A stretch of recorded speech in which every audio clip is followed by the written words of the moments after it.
No ar, mais uma edição do programa Visão. Esses dias, em função daquele crime bárbaro lá no Rio de Janeiro, está em discussão a questão da maioridade penal e também do cumprimento das penas que são aplicadas no Brasil.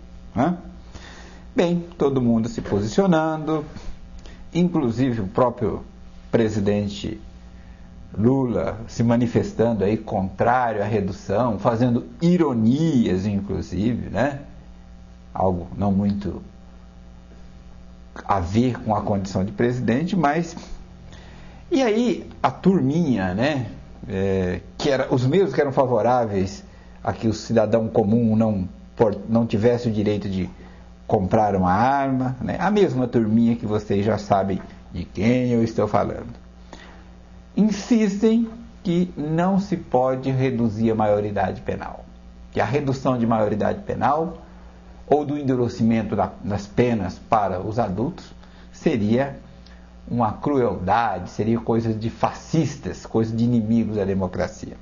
Pois é, vejam como essa moçada não sabe o que fala, ou melhor, eles sabem o que falam, mas fazem mesmo de sacanagem, que não é possível achar que ministro de Estado, que líder do governo, como foi o caso do próprio Aloysio Mercadante, senador Aloysio Mercadante, que tendo em vista que algumas propostas seriam votadas no Congresso Nacional, mais precisamente no Senado Federal, ele pediu vistas ao processo para adiar por 15 dias a votação.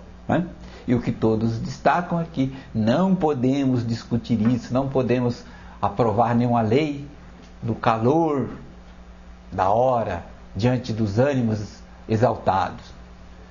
Primeiro que crimes bárbaros cometidos por marginais com idade inferior a 18 anos é uma rotina no Brasil, não é nada de excepcional. Ninguém estaria discutindo nada no calor da tragédia. Essa tragédia se repete no Brasil dezenas de vezes todos os dias.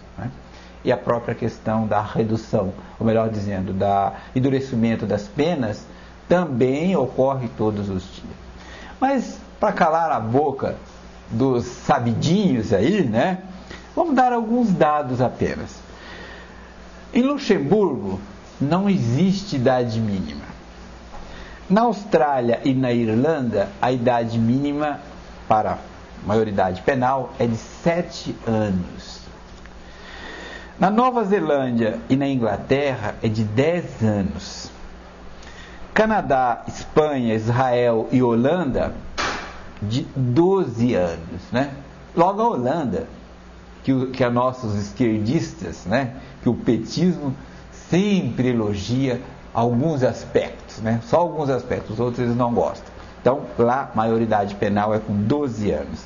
Na Alemanha e no Japão, que são, respectivamente, o terceiro e o segundo país com o maior PIB do planeta, dos países mais desenvolvidos, maioridade é aos 14 anos.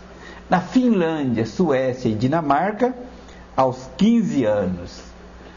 Na Bélgica, no Chile e em Portugal, aos 16 anos. E aí, esses exemplos não servem como base. Eles preferem copiar países como Colômbia e congêneres. Até Cuba, lá a maioridade penal é de 16 anos. A isso os nossos socialistas daqui não querem que seja copiado. Então, qual é a justificativa? Entendemos, evidentemente, que os crimes, as pessoas devem ser julgadas pela gravidade do crime e não pela idade do infrator, daquele que comete crime. Mas a nossa mídia ela está recheada desse segmento, o segmento que não quer mexer na legislação porque entendem, dizem que o problema do Brasil reside na questão social. Outra mentira, outra questão que falta dados para se comprovar. Na verdade, aliás, um daqueles delinquentes que cometeu atrocidade contra o garoto João Hélio era família de classe média de periferia, não tinha nenhum problema até então com a justiça, não tinha nenhuma passagem pela polícia, um lar montado, uma família bem organizada e, no entanto, enveredou-se pelo caminho do crime. Então, isso já desmonta muito dos argumentos daqueles que são contrários à redução da maioridade penal ou ainda do endurecimento das penas. Eles sempre argumentam que isso não vai resolver o problema. Evidentemente que o problema da violência não vai ser solucionado simplesmente com isso, mas isso faria com que os delinquentes ficassem mais tempo na prisão e, consequentemente, os cidadãos de bem, aqueles que não atormentam a vida alheia, poderia ter uma vida mais segura. Inclusive, um outro membro da quadrilha foi preso 6 vezes. E as 6 vezes ele foi colocado em liberdade para cometer esta atrocidade da agora. Então, às vezes a gente fala mal da polícia, né? A polícia não prende. A polícia é ruinzinha mesmo, mas prende. A polícia fez o papel, cumpriu o seu papel por 6 vezes. No entanto, mesmo assim, esse marginal foi colocado em liberdade por 6 vezes e cometeu esses delitos. Coisa curiosa é que quando ocorrem crimes como esses, são ouvidos sempre quem? Pelos meios de comunicação. Inclusive aqui em Maringá, né? Convida sempre um criminalista. Quem é um criminalista, gente? É sempre um advogado criminalista. Obviamente, por uma questão da sua atuação, tem interesse na fragilidade das leis. Para um advogado criminalista, ele vai ter mais sucesso quanto mais furo tiver a legislação. Essa legislação vagabunda que está aí no Brasil, essa legislação porca que está aí, é que permite que todos esses delinquentes sejam colocados na rua. Então, os chamados criminalistas são exatamente advogados criminalistas que sobrevivem, que ganham a sua vida exatamente para colocar os delinquentes na rua.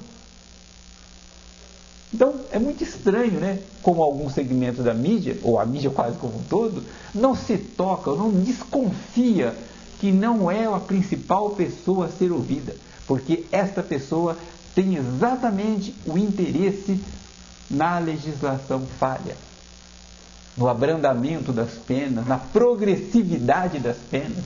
É isso que dá emprego para os advogados criminalistas. Se ocorrer uma legislação mais difícil, mais pesada, evidentemente eles ficarão numa situação mais difícil. Então, precisava ser ouvido, primeiramente, segmentos da sociedade e não aqueles que trabalham e que ganham a vida para colocar os delinquentes na rua. Todos os delinquentes que cometem os crimes mais terríveis nesse Brasil foram colocados na rua por quem? Pela legislação falha e com a atuação brilhante de um advogado criminalista. Então, advogado criminalista é parte interessada e não é neutro. E muito menos também quando se fala em ouvir a OAB. OAB é uma corporação de advogados. Portanto, é um sindicato dos advogados e não pode ser representante da sociedade. Tempo esgotado, o programa Visão fica por aqui. Até a próxima edição.